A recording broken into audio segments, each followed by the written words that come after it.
This is a ticket to the party. Evening, boys. First service. You gotta love Mohammed. Oh! That is a moment of absolute magic from Federer. It's Murray magic, though. Djokovic, what are you doing? It's phenomenal. He's got quite a large gluteus maximus. I've never seen anything like it. Hello and welcome back to the Loosely Strung Tennis Podcast. My name is Callum Roberts and I'm here with the usual team once again. Pricey, how you doing, my man? I'm very well, thank you. Pretty foul weather out there, but such a good night to be cozied round the iPad, ready to do some podcasting. Fantastic. Gary, how are you? Yeah, I'm good, mate. Glad to get a hit when we get a gap in the weather this weekend, but yeah, we go on. Nice, Skinny. Back again. I'm on top of the world, my man. Great weekend, filled with all different sports, including tennis, obviously. So You're right, time. it was a great weekend. Obviously, Guy Fawkes night, loads of fireworks, but the only banger in this room, Ross Patrick, how you doing? That's cheered me up a wee bit, actually. I was going to say it's alright, but I wasn't a fan of fireworks. Hate them, so there you go. Put that out the right way. I actually agree with him on that. Don't enjoy fireworks? No, I hate fireworks, man. Literally, I've got a dog, Yeah. and a guy was next door to me was letting off fireworks. Come on, man. Yeah. Must be he's only 2 hours into his 6 hour nap at 7 o'clock at night, so fireworks are going off. No, I was driving. I was going to a quiz night on Saturday night, and I was driving, and I was kind of halfway up a hill, and there was a house below setting off a firework, and it went right off next to the car, and I thought I died. Do you win the quiz night? No. Way. I knew what kind of company I was in. The first question was about Waitrose, so. Sounds like a good Saturday night. Anyhow, what we'll do is we'll move on. We'll have a wee quick summary of the previous week events. And we're going to start off with Fort Worth. So Fort Worth, the final has actually not even happened, which I'm sure we'll speak about later. But that will be contested between Arina Sabalenka and Caroline Garcia. That will be played 2 a.m. British time. Fantastic for all punters, all viewers. And that's 8 p.m. in Texas, so fantastic for them. The second one was in Paris. That was a fantastic tournament that saw our main man, the Bond villain, the Bond villain Rune, defeat Djokovic 2-1 in a match I would say is a contender for the match of the year. Certainly got game of the year in it. Oh yeah, 100%. It was like 20 minutes. Unbelievable. Well, we're going to start off with a bit of Fort Worth because it's a busy week over the next week. Obviously, with the Billie Jean King Cup on, the tour being in Milan for the Futures. Next gen. The next gen. Sorry, what a mind blank there. But yeah, so we're going to have a look at Fort Worth just now and what's happened. There's no other place to start than the crowd. What crowd? There was more people at Fort Matilda last Sunday watching us play doubles than there was at Fort Worth for the semi-finals of the WTA finals. Come on. To be fair, the standard was high at Fort Matilda on Sunday. Yeah, it was good. It was good. It's actually, I feel embarrassed for the women. I actually feel that shouldn't be the case. If the tournament couldn't even provide a crowd that was worth watching them, why is it even there? And I know there's loads of reasons for that, but I actually am so annoyed at the people of Texas. So they've obviously looked at somewhere for a 1-year deal, so that looks like the main issue. Previous years it's been in China. I know last year was in Guadalajara and it was so well attended, busy every single night, put a brilliant show on, but they didn't do it again this year for some reason. It just doesn't look good for women's tennis, does it? Not at all. And I even want to put a kind of dig in at WTA here. See, even going on the website and trying to find out results, get highlights, anything, it's so poorly advertised. It took even a while to even get a proper Google search on them all this week. It's just been an absolute shambles for me, personally. Can I furnish you a wee thought I've had? This has really annoyed me. I honestly, I'm really pissed at this. But I think the ATP and WTA finals should be one event. A shared event at the end of the year makes it more like what they call it's like the fifth slam. It's better for everybody. I think if they do it like to a 10-day plus event and they have the mixed doubles there as well, I think that would be a class shit. You can't have the mixed doubles, there's no rankings for it. What? Is there not? There's no rankings for mixed doubles. If you're a tennis fan, no matter where you are in the world, 8 p.m. on a Monday, Yeah, that's criminal. it's just absolutely shocking. The only country that suits to watch is America, because And- it'll be like 10 o'clock in the morning in Australia. They're It's not the gonna- middle of the night here. In fact, it'll be the lunchtime probably in Australia. They're not going On to a watch Tuesday? it. It sounds really bad, but the Americans are not going to watch it. No. They're not going to watch that final because it also doesn't help that there's no American women in the final either. Yeah, firstly, it'll be really interesting to find out the viewing stats for it, because I'm going to take a wild guess and say it'll be down from the previous year, and it's probably more stacked this year, especially with the two Americans. And do you think how poor the results were for the Americans this year in Coco Gauff and Jessica Pegula? Do you think a big factor of that was they were maybe expecting this huge support? Do you think it's quite demoralising maybe for them to go out and see, wow, there's probably been more people this year at a challenger event than there is actually watching us play the tour finals? Yeah. Imagine that. Imagine even us turn up at a club standard level and there's hardly anyone watching finals day. You'd be absolutely gutted that as a situation, and they must. Yeah, I it makes feel sorry a for huge. them. You're right. It makes a huge difference playing in something when people are watching, and you've got people supporting you. It gets you more hyped for it. I reckon they've walked out and gone, do we mean nothing? Aye. Do you know? Does anyone actually care that we're even here? Do they care that we've done anything? I mean, the results are terrible. What they've played, they obviously played doubles together. I'm pretty sure they won no doubles games. They've definitely won no singles games. It's not what you're expecting in your home country. You look at the likes of Andy Murray and stuff. Every time he's here, maybe the last time he lost, but when he was at the peak of his game, he was winning here. The crowd support behind him, it makes a massive difference. And you've got to admit though, the semi-finals were a good standard at Fort Worth. Yeah, they were great. really good matches and popped up some surprises as well. Let's be honest. So it just shows you just if you're a fan of tennis, go attend these events. Actually go out and see them. And then when you get something like that, it's just, for me, it's a shambles, an absolute shambles from head top to bottom. Yeah, we're not going to do loser of the week this week, but it could quite easily be the community of Fort Worth, Texas, the whole community. I went after Naples in week 1. This week I'm going after the Texans. Must be just ticking places off on the map where he's not welcome anymore. Although he's done well in Scotland so far, to be fair. Unwelcome guy. What we really need is Ostapenko back at the top. She is needle. Brilliant. She is drama. That's just turned into my head. She is fantastic. I want her and Kyrgios to play mixed doubles at Wimbledon. It's just something about her. Did you not see her at Wimbledon this year? Playing with her partner, I can't remember, was it Siniakova? I can't remember. And she missed a volley, and she was like, the look she gave her was like, you failed me. You're the worst player I've ever seen. Do that look like, Pricey, when you miss a shot when we play doubles together and you turn around and look at me and I look at you just saying you shouldn't even be on the court with me? That's the look that she gave. Did she not win Nottingham before Wimbledon? Yeah. I think I backed her at Wimbledon to win it, and because she was hitting the ball like an absolute train. I know she does hit. She it like always a train, does. but I mean, she looked good at Nottingham, and then at Wimbledon she got relatively far and didn't do great. She won the French Open really Yeah, young, 16 or 17, something. yeah. But she's just angry and moody all the time. Oh well. Good luck to her and the rest of the. Like the French I've crowd. just got a quick question before we move on. Iga Swiatek, I'm going to go out on a limb and say I actually think she could win the Calendar Slam next year. Any disagreements? Nope. No, I could see that happening. Yeah, I can see it happen, but she needs to do her schedule well. She can't play too Yeah. much.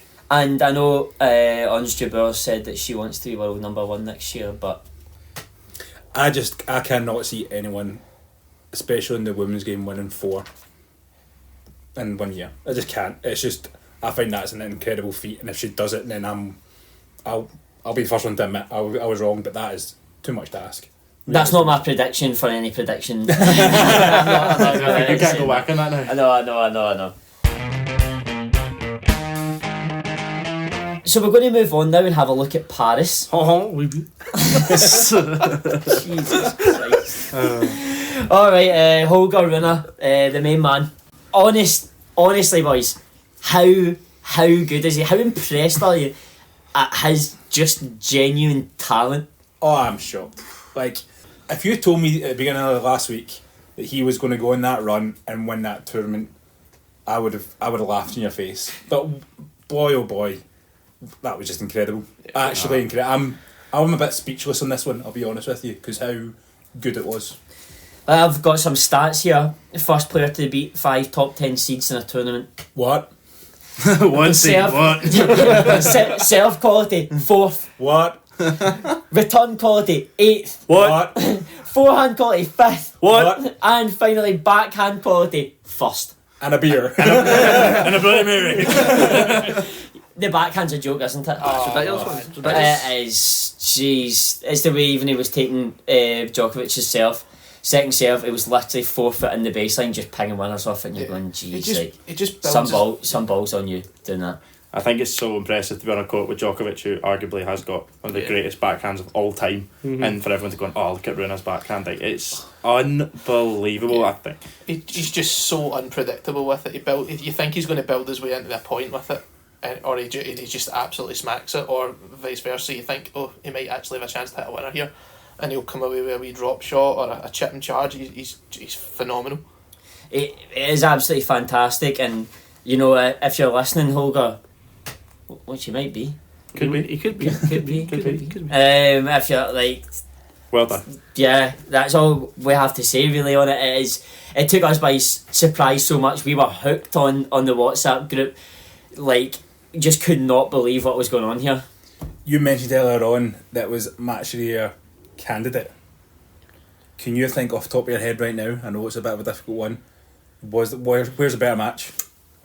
Pricey. Well, I'll start straight away with my man Rafa coming from 2 sets to love down and a break against Medvedev. Nonsense. No, Right? I think we're going. Me and Mr. Roberts are going to agree here. Alcaraz and Sinner at US Open. Best match by miles. 100%. That is the only that match. was so good. That's a 5-set, and I was literally in awe. It was so good. That's when I just thought, okay, tennis is safe. We are in safe hands when the big four go. That was just unbelievable, and there's like something new with this new generation. They're so quick, and I know Rafa and Djokovic are quick, but it's like the dynamic speed of them. It's just genuinely unbelievable to watch. Just like there's no winners. It's so good. Runa yesterday, like his movement around the court was absolutely fantastic. It was really, really good. But you know, I just think if it went 5 sets, Callum, who do you think's winning that? Djokovic, hands down. Yeah. Do you know what I mean? You can see him at the end, and he was not saying he looked tight. He didn't been tight, but he looked a little bit. I don't know, as if he was kind of slugging a little bit. Maybe fitness. Obviously, like, who's as fit as Djokovic?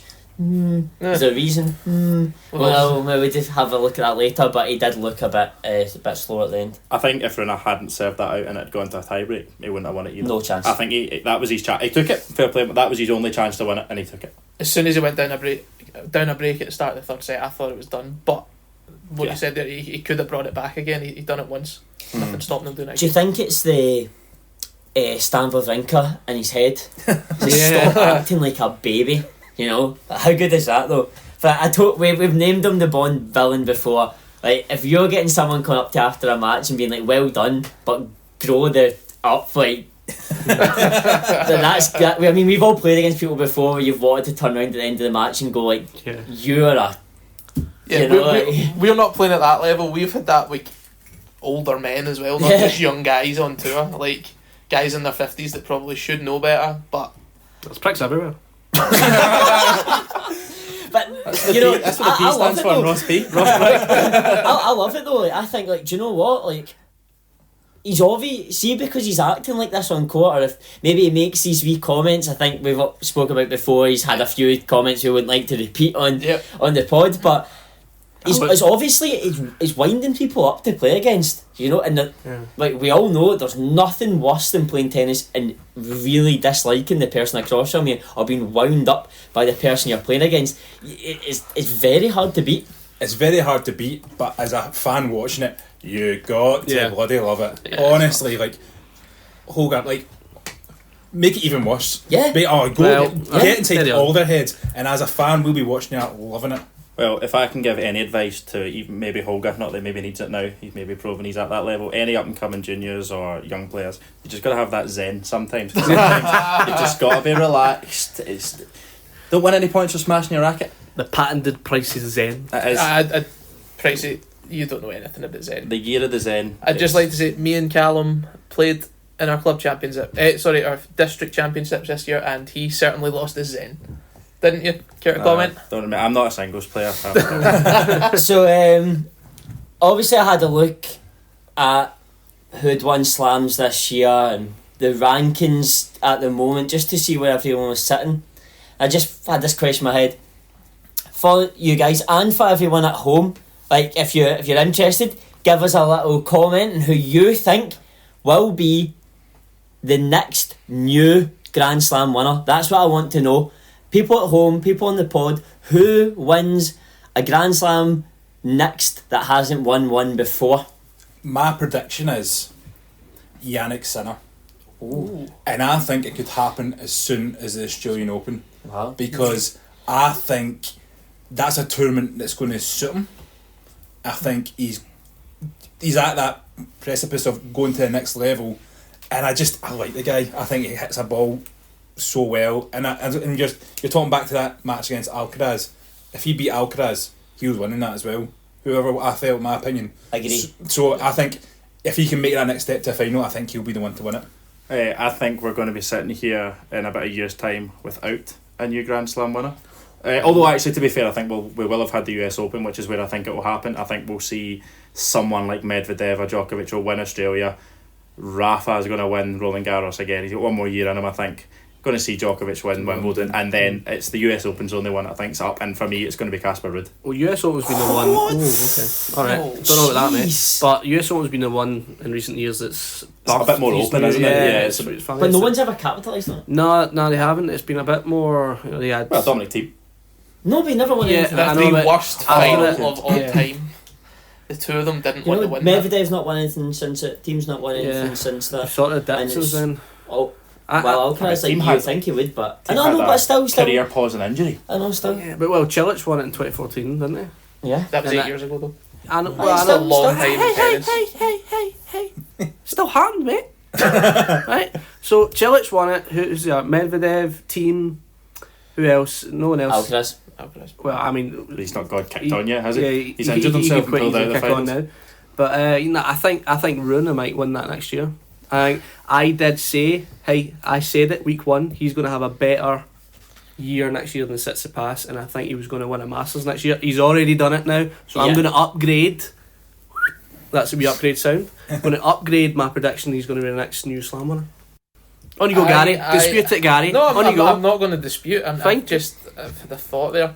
If he stays fit and his service firing, Matteo Berrettini at Wimbledon will be tough to beat.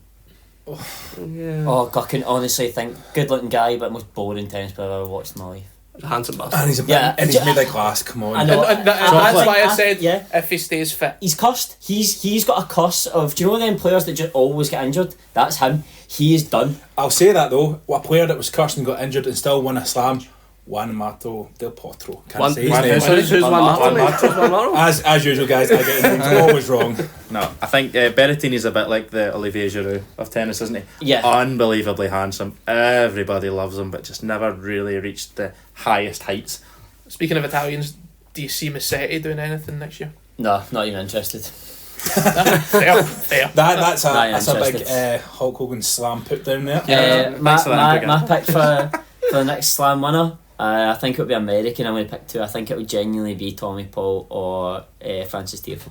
Okay, next slam winner at the US Open is going to be an American, and you don't pick number one American. I don't think Taylor Fitz will win it. I think Tiafoe has more about him than Fritz. I think Tommy Paul has more about him than Fritz, and I just think home crowd, American, like they've got like the music playing in the background, like the Hulk Hogan entrance. But I tell you what, do you know who played really well at that US Open last year? Price to get ready for a honk?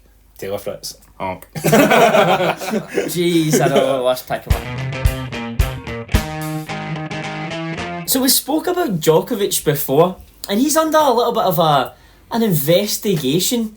Would you say a loosely strung investigation? Oh, a little bit loosely strung investigation. By PC Rigorous Roberts over there. Yeah. Gloves and all.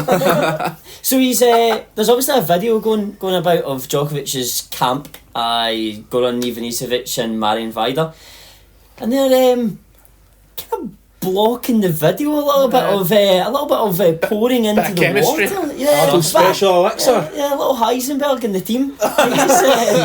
They're stirring up something lovely for him during the match. It doesn't look good, does it? Sus at best, man. It is suspect, but I think if there really is anyone who's insinuating anything here, which obviously we are not, is that it's not about what's going on at the side of the court. Stuff like that helps you get away with what you're doing behind the scenes. There is absolutely no way at all there is anything that went into that water bottle that is against the rules. Oh, 100%. But it's the way, like, why though? he drags the guy round, Why? blocks the camera, has another guy lean over, and everything's like done in secretly. Yeah, What even is he if doing? literally this whole camp round whoever's mixing up this potion that they've got is blocking the view.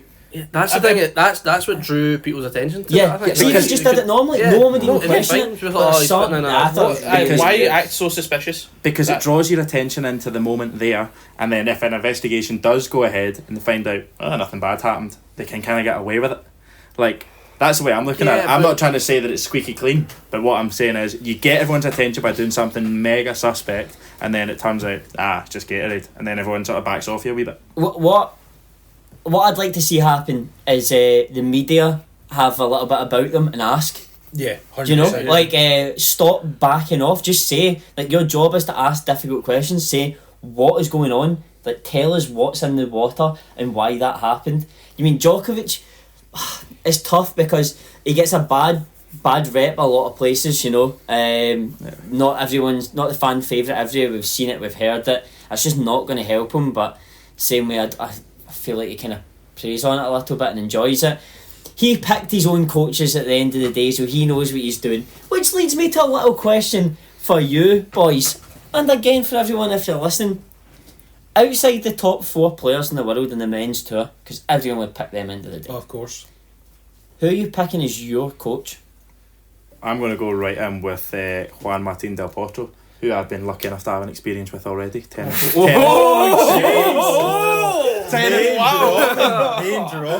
kind of experience, Pricey? What kind of experience? There was a whole lot of balls and a lot of shafts on those rackets. But no, I was lucky when I was lucky enough when the Davis Cup came to Britain. Argentina trained in my place of work, and I was lucky enough to have an opportunity to interact with Del Potro, Leonardo Maya, and Del Bonis. So Federico Del Bonis. Yeah, and a little really cool physio who you still see. He's quite famous in the Davis Cup now. The wee guy with the long hair looks a bit like Maradona. He's very, very famous in the Davis Cup now. But no, I'd have Del Potro. There's no better shot in the tour than his forehand, is there? No, maybe no, Oh, I would go Richard Gasquet. Oh, wow. Is that why you're going the Tash for? Yeah, a little bit French. A little bit French. You can teach me a wee bit more French. We've got similar backhands, so we can sort of vibe off each other there. I was going to say similar backgrounds. I Richard Gasquet. Yeah, I've got 2 in mind. Probably need to make my mind up here. You want to be tag teams, Gary? No. 2 probably the coolest guys on tour when we were a bit younger. Either James Blake or Leighton Hewitt.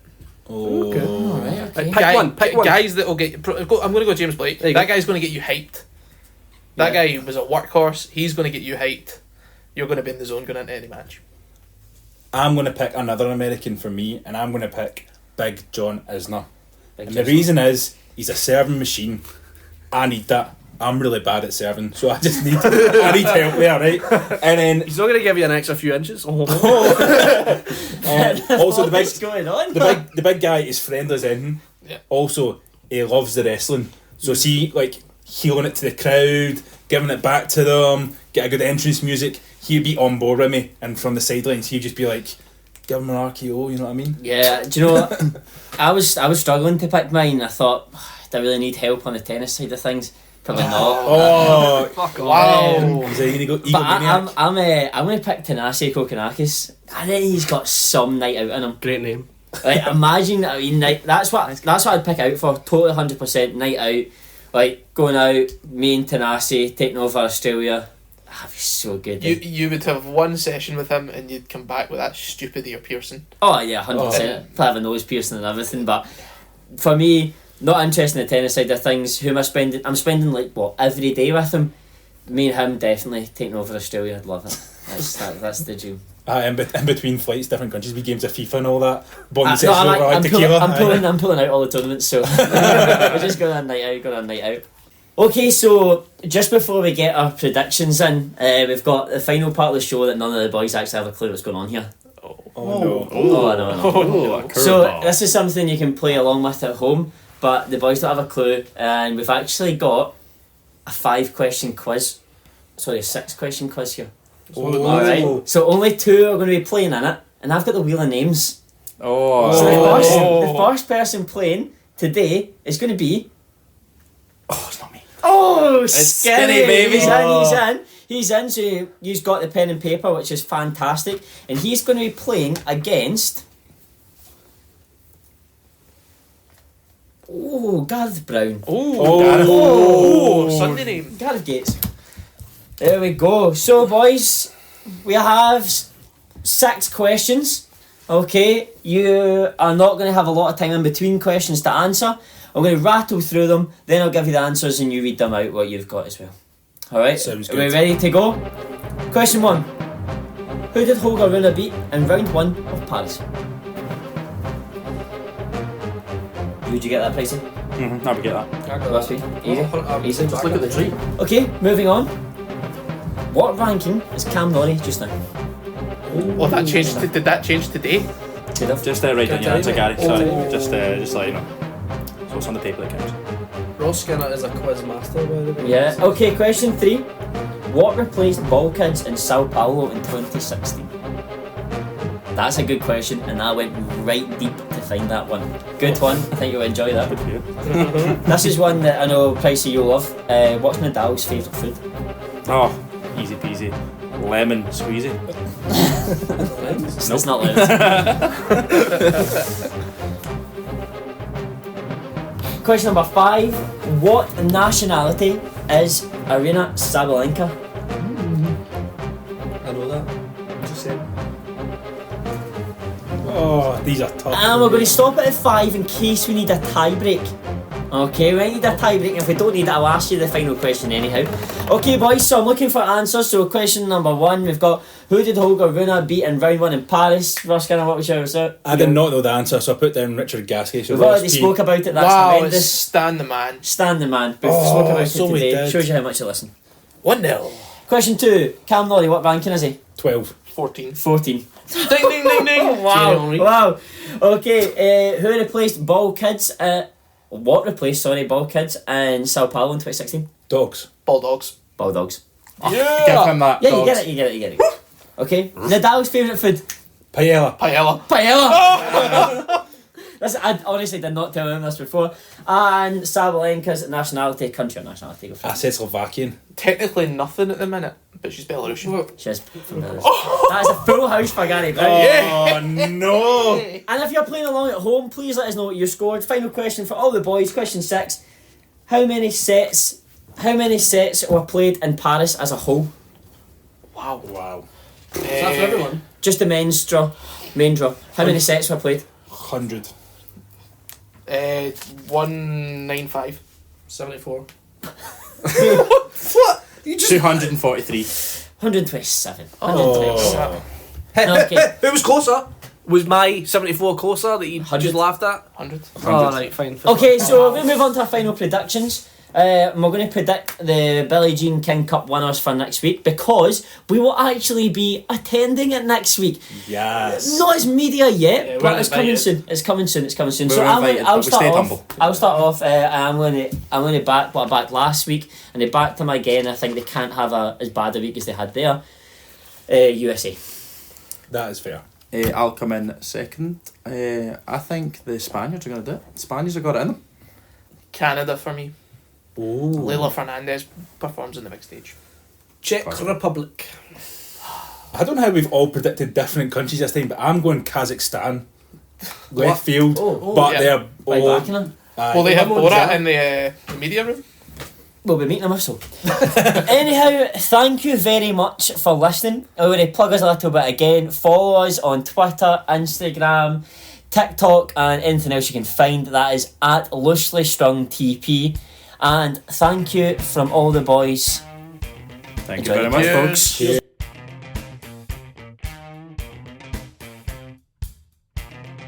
Boomski! Thanks for coming.